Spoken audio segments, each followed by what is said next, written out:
मुल्क में corona virus की दूसरी लहर शिद्दत इख्तियार करती जा रही है, जिसके बायस मजीद 33 अफराद वायरस से जाँ बहक हो गए। पाकिस्तान में कोरोना केसेस से हलाकतों की तादाद 7,193 हो गई है, जबकि मजमूई केसेस की अगर हम तादाद की बात करें तो वो 3,61,082 तक जा पहुंची है। दूसरी तरफ गिलगित बल्तिस्तान में कोरोना SOPs की खिलाफ वर्जी के बाद एक बार फिर मुल्क में सियासी माहौल गर्म है और अपोजिशन जलसे जलूसों की तैयारी कर रही है। अपोजिशन इन जलसों में कोरोना SOPs पर किस तरह अमल करेगी, क्या एहतियाती तदाबीर अपनाएगी, क्या आवाम को इकट्ठे किए बगैर अपोजिशन को एहतजाज नहीं कर सकती, इस हवाले से हम बात करेंगे। रहनुमा पाकिस्तान पीपल्स पार्टी सस्ती पलेजो साहिबा हमारे साथ मौजूद है। अस्सलाम वालेकुम जी। वालेकुम अस्सलाम ओवैस। बहुत शुक्रिया आपका प्रोग्राम में वक्त देने के लिए।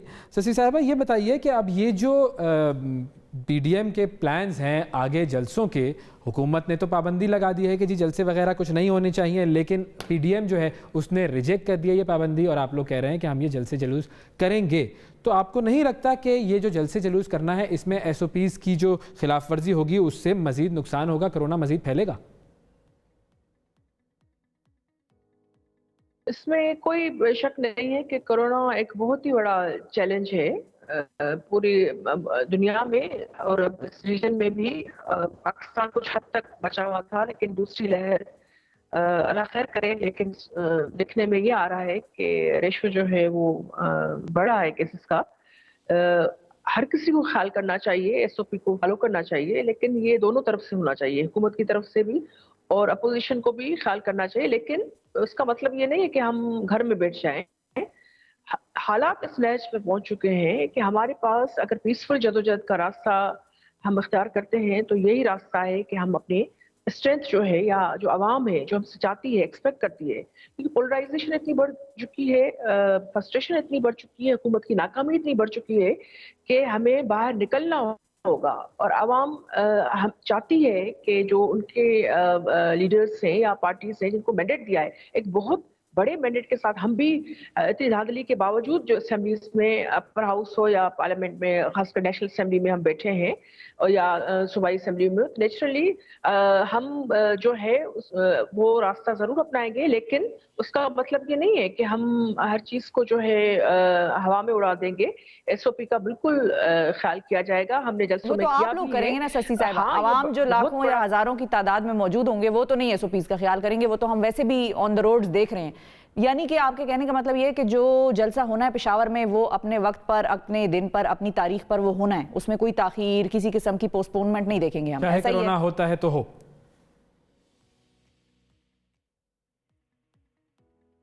नहीं, जलसा तो होगा, जाहिर बात है। अब आप यानी मैं मिसाल देती हूँ कि गवर्नमेंट की तो सारी मीटिंग्स चल रही हैं। मीटिंग्स तो करेंगे ना, मीटिंग्स तो करनी है, वो तो आप लोगों को भी इनकार नहीं है उससे। वो तो सिंध हुकूमत भी करती है। मैं मिसाल दे रही हूँ, हाँ बात करें। मैं मिसाल दे रही हूँ कि उनकी चल रही है, सेनेट की स्टैंडिंग कमेटीज की मीटिंग्स बंद है। यानी जो चीजें स्टैंडिंग कमेटीज का क्या होता है, एक आपकी आंख और कान होती हैं, आपको ओवरसाइट का काम करती है, आपका नजर रखती हैं, लेकिन वो भी बंदी। मिसाल दे रही हूँ तो उनके लिए जैसे स्टैंडर्ड्स विक्टिमाइज, ये जो एहतसाब के हवाले से 2 सेट थे, एक अपने लिए, अलीम खान साहब के लिए, जहांगीर तरीन के लिए, और उनके जो मिनिस्टर्स और दूसरे लोग हैं उनके लिए, क्रोनीज के लिए, जो नेपोटिज्म और फेवरेटिज्म पे तो ये हुकूमत चल रही है पहले दिन से।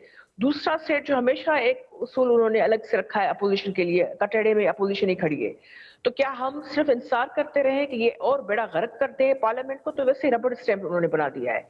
अब थोड़ा बहुत रिस्क तो हमें लेना पड़ेगा, लेकिन लोगों की तो डबल स्टैंडर्ड तो शशि साहब आप लोगों की तरफ से भी नजर आते हैं। डबल स्टैंडर्ड्स, अगर एहतसाब और नेपोटिज्म और धांधली के नारों की बात करें तो आप लोगों ने नवाज शरीफ साहब की पार्टी के मरियम साहिबा से तो कभी नहीं पूछा कि आपके वालिद साहब वापस कब आएंगे, ठीक ठाक हैं, बीमार नहीं है अब वो, तो वापस कब आएंगे। जहांगीर तरीन तो वापस आ गए, जिस पे आप लोगों ने इतना शोर मचाया, वो तो आ गए हैं वापस। नवाज शरीफ के बारे में आप लोगों ने कभी कोई पॉइंट नहीं उठाया पीपल्स पार्टी ने PMLN के साथ कि उनको कब ला रहे हैं आप वापस?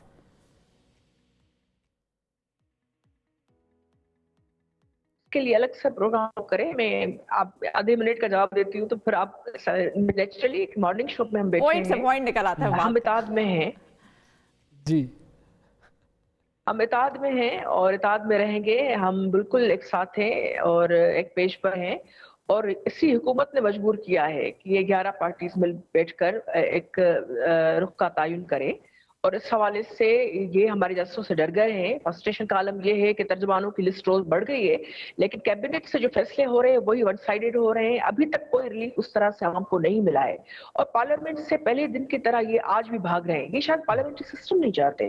मुझे तो खौफ या आदेश है ये है, तो आइन की तो वायलेशन ये बार बार कर रहे हैं। अब आप बताएं कि पार्लियामेंट में भी ये हमें काम करने नहीं देते, स्टैंडिंग कमेटीज पे ताला है, और अपोजिशन लीडर समेत दूसरे अहम लोग जो हैं वो जेलों में हैं। अवाम जो महंगाई के बम से पिसती हुई चली जा रही है, दवाइयां तक मुयसर नहीं है लोगों के लिए। और अभी गैस का जो है विंटर में मामला आएगा, यानी वो तो वी कांट इवन इमेजिन। पहली दफा थोड़ी आएगा शशि साहिबा, ये तो जिंदगी में पहली मर्तबा थोड़ी हम देखेंगे गैस का बहरान कि अचानक से जो है वो पीटीआई आई और गैस का बहरान लेकर आई है वो साथ। ये तो काफी सालों से देख रहे हैं। आप ताजिर, अब आप हर चीज को कहेंगे कि काफी सालों से देख रहे हैं, तो फिर आगे वे फॉरवर्ड तो कोई नहीं होगा। लेकिन क्या गैस का बहरान पहली दफा है हुई है जो ठीक नहीं है।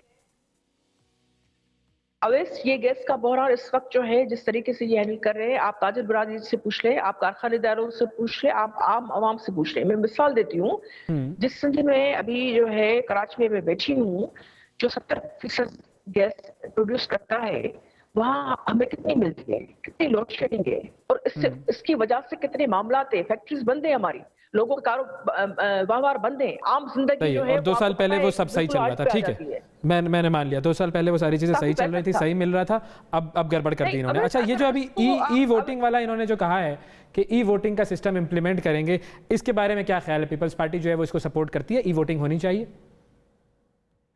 अगर आप मेरे हर सवाल को इतना नेगेटिवली लेंगे, 70 सालों में पाकिस्तान पीपल्स पार्टी को इतना दौरानिया नहीं मिला है, माशाल्लाह नहीं। आप क्या सुनना चाहते हैं? नहीं, बहुत सारे प्रॉब्लम्स थे, बिल्कुल, इसमें तो कोई बहुत सारी हैं, इस पर नहीं कोई बहस करती।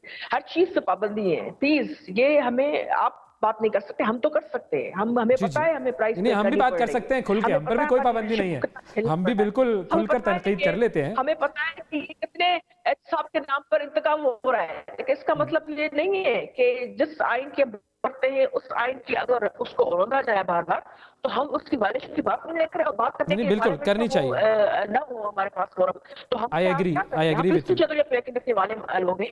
आई टोटली एग्री विद यू, बिल्कुल बात होनी चाहिए। बात की मेरे ई वोटिंग, जी हाँ बात होनी चाहिए। बहुत सारी देखिए, बहुत सारे ऊपर नीचे चीजें हम पॉलिटिकल पार्टियों से भी हुई होंगी, लेकिन हम सीखा है हमने। यही वजह है कि हम साथ बैठे और एक और मिसाल की तरफ जा रहे हैं। हम पहले 2 पार्टीज के दरमियान था, 11 पार्टीज आ गई हैं। तो ये सारी चीजें थोड़ा टॉलरेंस लेवल जो है वो अपोजिशन में भी आया है, और क्योंकि बड़ा झेला है। ई वोटिंग को सपोर्ट करेंगे आप लोग? हवाले से देखिए, ये पार्लियामेंट के फॉर्म पे आना चाहिए। जो जॉइंट मीटिंग कमेटी बनी थी उसकी मीटिंग तो हुई नहीं है। जो सजेशंस आई थी पार्लियामेंट में उसकी इम्प्लीमेंटेशन कितनी हुई है आप बताएं मुझे। या लेकिन अगर ये आता है पार्लियामेंट के फ्लोर पर और वो जो सेनेट में शो ऑफ हैंड वाला सिलसिला है कि शो ऑफ हैंड इंप्लीमेंट कर दिया जाए, उसको आप लोग सपोर्ट करेंगे अगर ये चीजें पार्लियामेंट के फ्लोर पर आती हैं तो? एवरीबडी नो, हम सब साथ बैठेंगे, सारी पार्टी से। अगर मैं अकेली बताऊंगी कि ये होना चाहिए, नहीं, वहाँ कंसेंसस के साथ अगर नहीं सही, लेकिन अक्सर जो जमहूरी तर्ज अमल है उसी तरीके से जहाँ अक्सर होगी कलेक्टिव विजडम के साथ बनना चाहिए। ये एक बुनियादी और ठीक है, ओपन फॉर डिस्कशन है ना, आप लोग ओपन फॉर डिस्कशन है इस बात पे? नहीं, हमारा एक व्यू पॉइंट जो है, हमने वो पहले से जो है मुख्तलिफ हमारी जो भी सजेशंस हैं, एक कमेटी बनी थी इलेक्टोरल रिफॉर्म्स के हवाले से, आपको पता होगा। और उस हवाले से अब तक फिर उसमें पेशरफ्त उस तरह नहीं हुई। अब ये कहेंगे कि जो ये चाहते हैं वो हो जाए, नहीं, पार्लियामेंट होती इस वजह से कि जमहूरी तरीके से उस पर एक डिटेल में, डेप्थ में। हाँ, यही तो बिल्कुल आप सही कह रही हैं, बिल्कुल सही कह रही हैं। हाँ बिल्कुल ठीक है, आप लोगों के कोई अगर हैं रिजर्वेशंस तो वो भी डिस्कस होने चाहिए। ऐसी चीजें पार्लियामेंट में आएंगी तभी उनका जो इम्पैक्ट है वो वाइडर होगा। जो भी है पोजीशन की हो, गवर्नमेंट की हो, हाँ, हर चीज डिस्कस होनी चाहिए। बिल्कुल बिल्कुल सही कह रही हैं आप। ठीक है, लेकिन आपने मेरे सवाल का जवाब नहीं दिया। हमारी सारी डिस्कशन हो गई, आपने ये मुझे नहीं बताया कि आप लोगों ने पीएमएलएन से ये पूछा कि नवाज शरीफ साहब वापस कब आएंगे, ताकि ये ना लगे कि आप लोगों के भी डबल स्टैंडर्ड्स हैं हुकूमत की तरह। हमारे डबल स्टैंडर्ड क्यों आपको इस तरह लगते हैं? मियां नवाज शरीफ साहब की तबीयत ठीक नहीं थी और उस हुकूमत ने जाने दिया है, और मेरे ख्याल में उनको पूरा राइट था अपने इलाज के लिए, कोई दो राय नहीं है। और उसमें जो है जहां जहां उनकी जरूरत होती है वहां वहां वीडियो लिंक के जरिए वो अपना इनपुट दे रहे हैं।